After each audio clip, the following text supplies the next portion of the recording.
பயப்படாம கதவு திறப்போம்.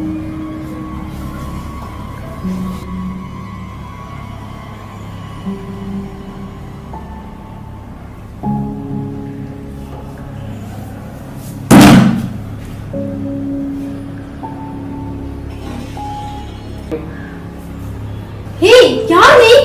பாத்து என்னை மாதிரியே இருக்க. ஏய், நீ தான் என்னை மாதிரி இருக்க. ஏய், நீ ராகுல் தானே?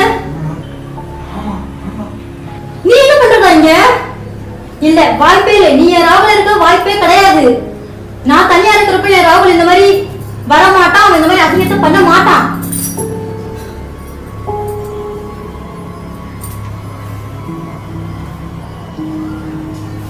நீ எங்கடா இருக்க? சொல்லுடி. வண்டி ஸ்டார்ட் பண்ண முடியாம நின்றுட்டு இருக்கேன்டி. நீ உடனே வீட்டுக்கு கிளம்பி வாடா சீக்கிரம். இப்பதான் வீட்டுல டிராப் பண்ணிட்டு வந்தேன்.